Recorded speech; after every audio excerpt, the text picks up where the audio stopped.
Andrew, your mic, is it working? You got to unmute bottom left corner. Can you hear me? We can, yeah. Yeah. How are you? Yeah, I'm good, friend. I'm in the middle of a poker game, but since this is the battle for humanity against the Satanists and the Matrix, with its constant deception of the populace, I thought I would jump in and say hello to everybody. Your thoughts, Hello. Andrew? We had your brother on earlier, Tristan come on earlier. Your thoughts on Alex Jones being back on X? I'd rather hear his thoughts on Elon Musk being the biggest maverick of the last 500 years. I'm not kissing ass here, Elon.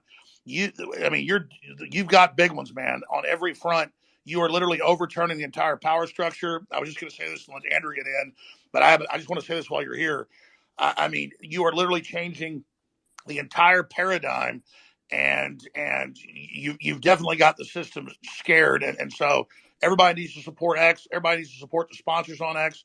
I personally am doing all my Christmas shopping this year with all the great gadgets and stuff that are on X. But I'm going to shut up now. But I would imagine, instead of talking about Alex Jones, I'd like to hear Andrew Tate talk about or ask questions to Elon Musk. Yeah, well, Alex is certainly a friend of mine. I've known him for a long time, and I'm extremely happy he's back. I've celebrated that publicly, but Alex nailed it. Elon is taking the biggest risk here.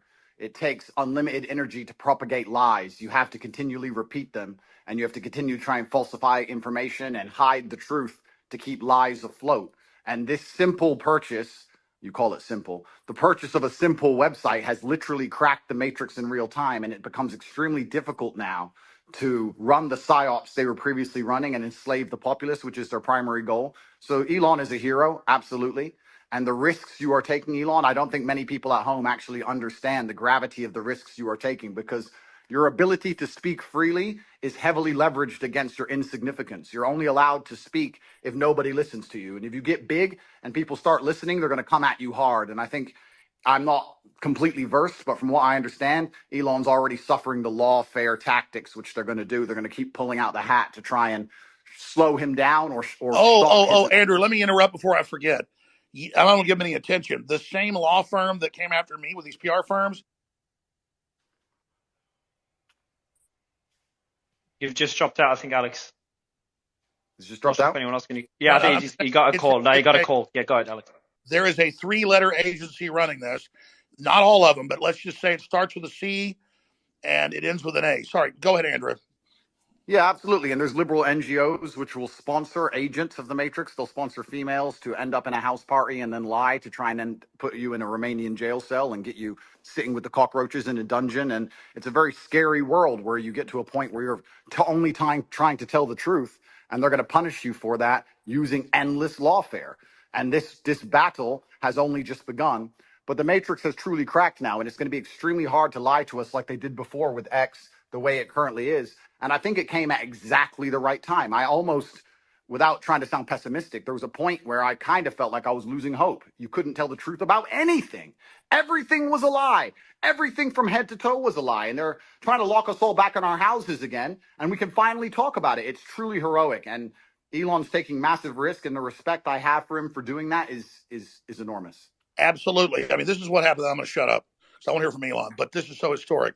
Elon Musk's courage, and it's true, I'm saying, has broken the back of the globalists. They'll never be able to turn this around again unless they have a nuclear war. Elon Musk has broken their back. Yeah. Well, I guess some people are afraid to die, but I am not. That's and you know what? It's kind of crazy because I was talking to someone the other day and I was explaining, they were asking about my seizure, how they took all my houses, all my money, all my cars, blah, blah.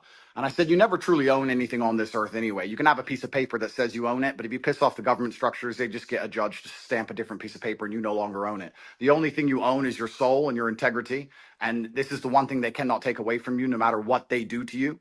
And that is the best feeling on earth. It doesn't matter if you can sell your soul to the devil and repeat what they want you to say, but then you truly own nothing.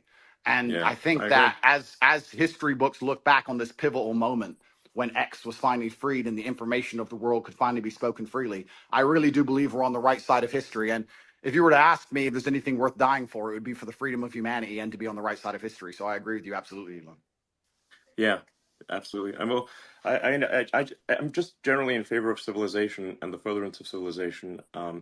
And I think we should always be concerned that we can regress as a civilization. And if you study history, you just see the arc of one civilization after another as the civilizations rise and fall through history. Um, we've been in a period of civilization rising very rapidly, but we should be concerned that it may we may be cresting, we may subside, and there there are many times where I get late stage civilization vibes, um, and I'm just worried that maybe we're cresting as a civilization and perhaps headed for a fall. Well, So yeah, well, I agree with you because I truly believe, and a lot of people have said this before me. This is not original idea, but I think as AI and machines and tech increases, a lot of people are going to be deemed useless by the overlords. And then you have to sit and decide what are they going to do with all these people who have hopes and dreams and they want healthcare and they want a garden and they want a house to live in and they don't want to be treated like cattle. They're going to become extremely inconvenient. So I don't think many people at home understand that this war cannot be avoided. I've had a lot of people who understand why they threw me in jail in Romania and understood I've done nothing wrong. And they said to me, why do you take up this fight? Why you don't just delete your Twitter and disappear and drive a Ferrari all day? And I explained that this war cannot be avoided. You're either on the front line and you're fighting for something, or you're sitting waiting to die. You're waiting for the Mongol horde to come over the horizon and chop your head off. No, I There's no totally way out agree. of it. And just to throw this in there, if you read, and Elon, I knew you were doing great work. When I saw you 6 months ago at the World Government Summit, where they're all just saying we're going to make everybody eat bugs and we'll make the decisions to put microchips in them, and you said, we don't want a centralized system. We want a diverse system. We want firewalls. And I don't agree with this Tower of Babel you're building. They know that we go through cycles and they want to artificially create a great reset collapse, in their own words, to make everybody else poor, consolidate power, and they'll have a smaller type 2 civilization for themselves. And I think you're trying to build a type 2 civilization, or even a type 1 civilization, I should say, for all of us. And right, you said we need to have a debate about going interstellar. We've got to expand or yeah, we collapse. And Elon Musk is saying, correct me if I'm wrong, you don't stay in stasis. You either expand or correct. you collapse. They're Yes, artificially exactly. creating. You, Sorry, you go ahead. either grow, or you collapse. You don't. The steady state is basically an impossibility. So you have to pick it. You have to make a choice. Do you want to grow civilization, or do you want to decline and collapse? And because steady state is not stable. So, and I say we grow, and I say we expand, and we have more humans, and we become a multi-planet species and a spacefaring civilization, and ultimately be out there among the stars. And I think that is the exciting, inspiring thing for the future. Not a declining human civilization that dwindles to nothingness and where humanity dies with a whimper.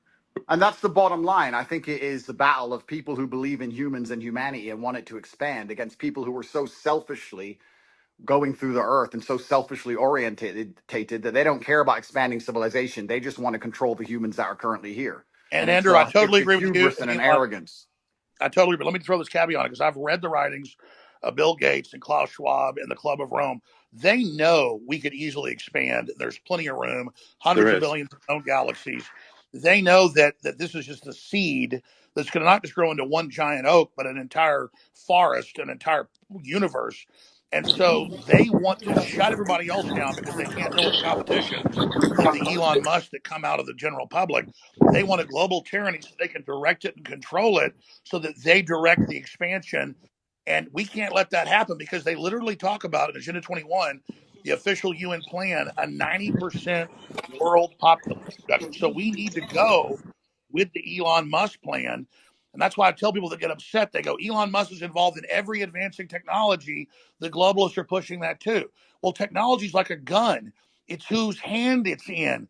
And so we need the gun in the people's hands, the gun of expansion, instead of in the globalist hands. And so just because Elon Musk is on the cutting edge of every technology, don't fear the technology like some troglodyte. Fear us not being in control of it. And Elon is saying we need to be an expansionary human explosion of competition and freedom, not some new dark age with a tiny breakaway civilization that's only working for itself. Sorry, I'm ranting.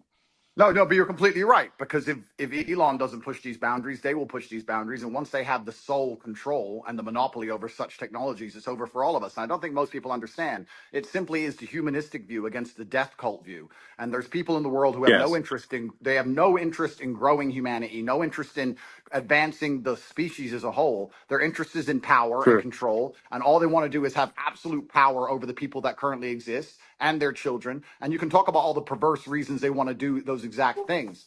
But it's truly scary. And all the people at home who don't really understand the gravity of this fight, they seem to think it's right wing, left wing, ha ha ha. It's Yes, a big exactly. joke. That they're thinking about it the wrong way. It's sorry, I just got a little X here. Um, but you're totally exactly. This right left is it's the wrong way to think about it. It's the sort of the extinctionists versus the pro humans. And once you see that it's extinctionists versus the pro humans, then it becomes very clear. So, Elon, when are you going to? I know you got 100 irons in the fire, but when you talk about we need to create a plan B for humanity, well, that's really No, it's not. plan It's not a A. plan. I mean, An as I said, alternate master plan, because the globalists are in oh, control right now. You're trying to wrest control with us, helping. I mean, when are you going to put out your battle plan, or you're already putting it out in pieces? no, I mean, what I'm saying is that actually, I think we should expand humanity. Like basically, we should have basically more kids. Population should increase, uh, and and we should become a multi-planet species and make life multiplanetary. Build a self-sustaining civilization on Mars, and then ultimately, this will be long after I'm dead, probably, but well, almost certainly, we can go to other star systems and go out there and I don't know, maybe we'll find some long dead alien civilizations. Um, and I don't think we want to be one of those lame one planet civilizations that never got beyond, its home planet. Um, I mean, we gotta, what are the aliens going to think of that? It's like we got to make a good showing. Team Human, Well, let's yeah, go. and that would absolutely that would be LFG. certainly disappointing. But So it's essential and truthfully it's so amazing we'd even speak about these things. Only 2 years ago you couldn't even speak about these subjects, but it's so pertinently obvious to anyone who pays attention, and it is scary, and expansion and humanistic views are certainly the way to progress, and it has to be done. There's no other way. Just like a business, just like you guys said, if you stand still you die. And it takes a few brave people to break the matrix. You have to break the dam. And I think bravery is so important because it puts a crack in the dam and it shows that if there's people out there brave enough to risk getting canceled, risk lawsuits, risk lawfare, then it's going to inspire bravery amongst the rest of the populace. And it becomes extremely hard to lie to brave people. And I think that that's one of the largest pandemics of Earth today is bravery. And when I say bravery, I don't mean that in any kind of negative connotation. Bravery is being full of love and loving the people around you and sticking up for your community and loving where you live and loving your country. And it's brave to do those things. And it's love What do that's the going to crack the globalists teach matrix in us? the end. Children are bad. We're ugly. Humans create all this racial division. They want us to hate each other, so we just yeah, give up, roll over, so the globalists can have the future. I would just yeah, and like I to think say the here, globalists are short-sighted too, because the thing is that you can't really separate yourself from civilization. So I think those who are sort of advocating, like it's really, I think it's just logical to be pro-civilization. You don't actually necessarily have to be altruistic. You just have to think long-term and say, obviously, you cannot exist in any good way without civilization. I mean, just watch one episode of Naked and Afraid, and see how much you want to go live in a forest by yourself. well, It's we're in it's a very it's not fun.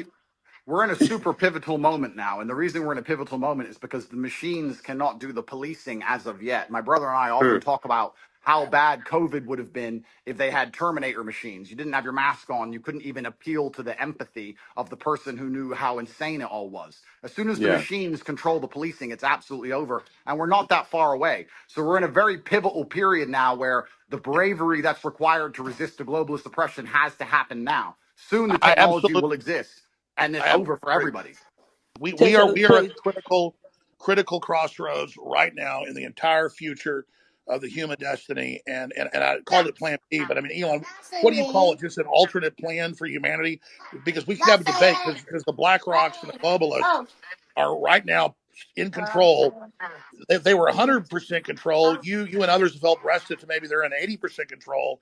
They're losing control very quickly as people discover what they're doing. But what would you call the debate and discussion about a pro-human future? Just team humanity? Yeah, Team Humanity, absolutely. That sounds good. But I think like something that is really important is like you just literally have to have kids, or there's no next generation.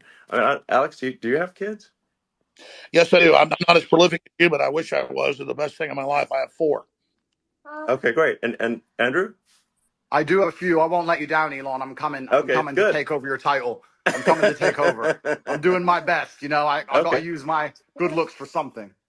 Well, I think we need to. hear. I think we ought to encourage people to have kids And and this just is the bottom line argument. This is what is so important. We just talked about how the globalists are ultimately selfish and only care Well, about look at their own power and most of the control. globalists don't have children, and Of course, But because they're here, selfish. here's the when you thing: have a child, you guys are all attacking the globalists. But if you ask a globalist, like I have friends who I would consider globalists, you ask them, their ideologies are aligned that they believe that somebody living across the world is just as valuable as somebody who lives in America. And I know, there's they've already arguments. enslaved the third world, and they're using them as. But that's not how everybody who you would categorize as No, you're a right. There's a lot of globalist useful thinks. No, idiot globalists, but that's the not. globalists at the top are depopulationists. That's their Oh, so religion. so so maybe if you want to look at the top, you can say globalists at the top. Some of them might have that view, but if you just talk to an ordinary person who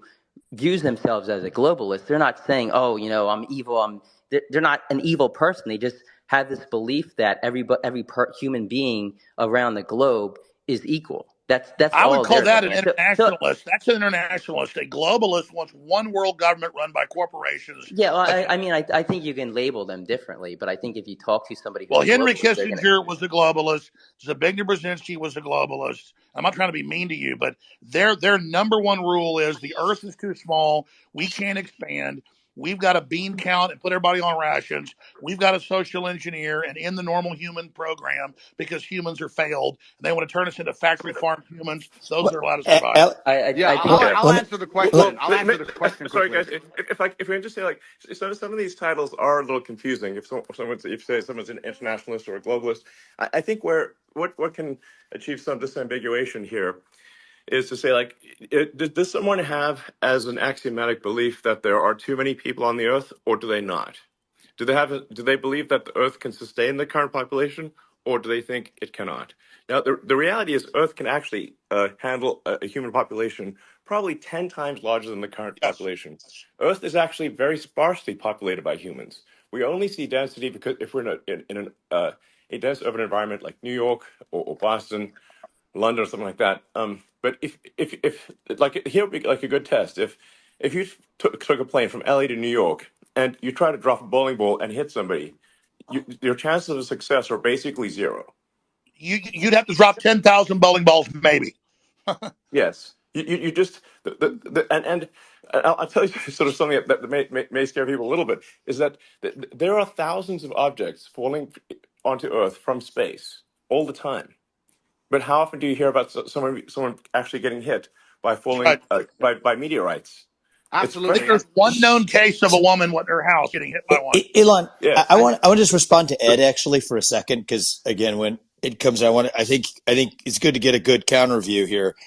I think that there's two different things going on, Ed. And I know what you're trying to say, but there's a separate point about your obligations, right? So you can, and I believe everything has been said about the importance of expansionism for humanity being pro civilization and expansion pro human race to win. That's like a separate axis though from saying where are your obligations where you are, right? So we talked about procreation and family. Then we talked about the nation. Well, look, I have 2 kids. As a father, my moral obligation, I believe, is first and foremost to my family. And then, let's say, as a president, my moral obligation is to the citizens of the nation that I lead. And then you can worry about hunger in the Congo or whatever else needs to happen in the Darfur or in other places. And so I don't think that you're saying necessarily that life. Charity begins at home. Charity Exactly. begins And at that's home. not saying that life abroad is any less valuable inherently. And so when you say like the globalist view is that all it's saying is that all life is equal wherever it is on Earth, it's not like I think the view, an alternative view is countering that. There's also just a separate place in terms of where you're situated. Where's your obligation, right? Is as a father, it's to your family. As a president, it's to your country. And just because you believe that's the hierarchy of your obligations means somebody else is the leader of one of those other countries.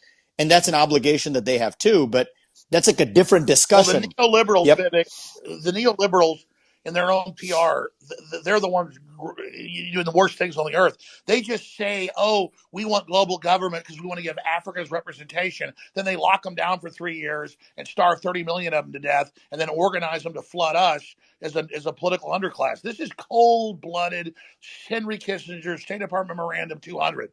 I mean, they've Yeah, got this thing. Yeah, it's not black and I think white it's two though, different right? So like, but conversations. what yeah, is black and Wait, what is but can we what just? is I'm sorry. what is Just Go, black? go can ahead, we? Andrew. Go ahead, Andrew, and then we'll go to Dave. Andrew. Okay. What I do believe is black and white is simply, if you read a history book, you'll see the worst things that humanity have ever done have been done with good intentions. That's what's so bad about evil acts, is that people Road to think they're hell. doing the right thing. And that's the most dangerous thing about it. And this idea that they look at all human life as sacred and all the same, I actually disagree. I think the reason they will prioritize people in a third world country, for example, you'll say it's because they see us as equal. I think it's because they see us now as spoilt and annoying. They don't like that we need pensions and living space and healthcare. They simply want slaves and a robot class, and they'll do anything it takes to get it, and they'll get it from anywhere they can. And when someone comes along and says, "Well, my intentions are good," I'm not interested in that, because you can name any Holocaust or any atrocity in history. The people didn't think they were the bad guys. They often thought they were the good guys. And I guess the easy way to look at life is you want to be having as many children as possible. You want to pray other people do the same, and you want those people to enjoy freedom. And anyone who's coming along restricting speech, restricting access to certain things, restricting movement, restricting, all they're doing is trying to restrict so they can control. And nobody in a history book ever who did that either was the good guy. I think it's very clear to see who's on the right side of history and who isn't. And I advocate freedom for everybody. If I had disagreed with absolutely everything Alex said, I'd still be glad he's back on X. And these people can't even handle a different opinion. Do you think they're going to allow the people who have a different opinion to them to share water or share food or share anything else once they have And the absolute reason they don't control? want another opinion is they want to misrepresent what Elon Musk or Andrew Tate or Vivek Ramaswamy or any of, I'm telling you, they want us silenced so they can lie about what we said. Yeah. and I agree with you there. Like I I have a Hold feel. on.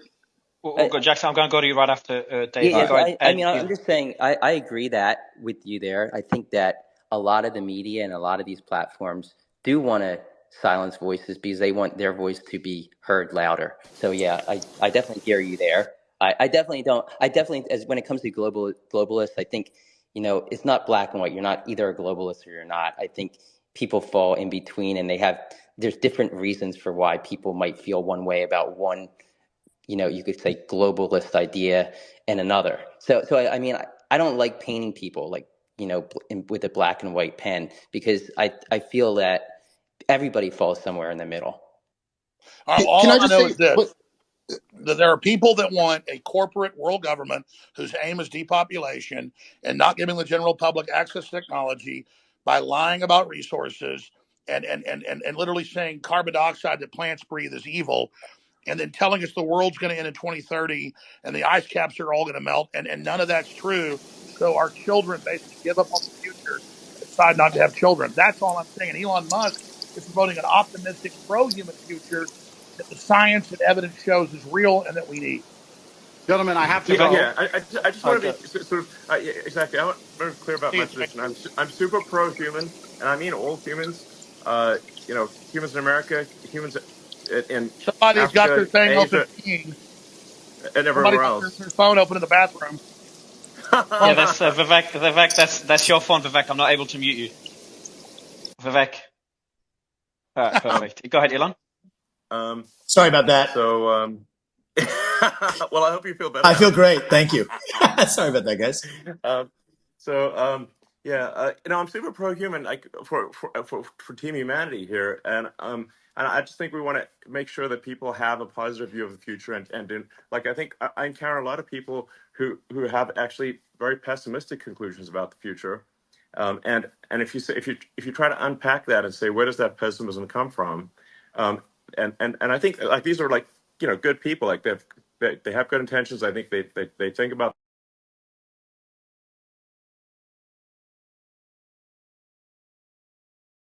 things often come from is believing that that there are too many humans on the planet. This is false. Earth can easily sustain far more than the current population. And but they've been told this thing and they've believed it, and it is false. I'm Now going to sign I'm out, very I'm gentlemen. very pro environment. Bye, Obviously, I Andrew. think I might have done more about more. I've certainly I might have done more for sustainable energy than maybe any single human. So I would consider myself an environmentalist, but I also believe in physics and reality and not sort of being alarmist about things. Well, something you said was really smart, and because I've seen the equations. I'm not a mathematician or rocket scientist like you, but we need the fossil fuels to get to the new technologies and that is transfer true. over. You can't cut Yes, them all off and then not have it. They're blowing up the bridge that gets them there. yes. Gentlemen, Andrew. what I would like to say, Go ahead. my final point, I would like to say, I often get asked by people who follow me, they say, who do you think who controls the world? Who do you think the Matrix is? And I use the Matrix as a very simple way to explain that they purport a false version of reality that everyone buys into to keep your mind occupied so they can extract your body heat from you for the soulless machines, which are essentially the globalists we're talking about. And I try and say that I still believe that we run the world. There's a lot more of us than them. We still control the world. It's just down to what we will accept and what will allow them to do to us. And that's why bravery is so essential and so important. And I know I can come across as brash with my No, message, but no, you're not. You need to when I'm stop telling giving up 16 our year olds, power. when I'm telling 16-year-olds to go and get rich and buy a fast car and train hard and go to the gym, etc., because these young men are far less likely to blindly comply. And it's extremely important that they don't psyop the next generation of young masculine youth. And And that's why we the still, system was scared of you, Andrew, because you were doing an extreme version of it to shock them out of it, to show them how to have a destiny, how to have desire, how to want to be into the future. And then that's well, the same thing in a different way that Elon's doing. you're right. We still control the world, and it's down to what we will accept. And it's going to take bravery and love. You need to love the people around you, and love the human race, and love the place you're from. And I just want to wrap up by saying that I would never kill myself. And if they put me back in that dungeon to starve, I hope you will all do your very best to get me out because I'm in a very We will, precarious Andrew. legal Love you. situation. Can I just throw something out? Because I'm going to talk to Elon Musk here and everybody else. And this is surreal. Andrew Tate and Vivek Ramaswamy. This is crazy. John, I've got a friend I want to get on. We also have Mark Dice, who's really stood up for free speech. He's on the line if he can get a quick I'm going to leave question in. Alex, but I just want to say welcome.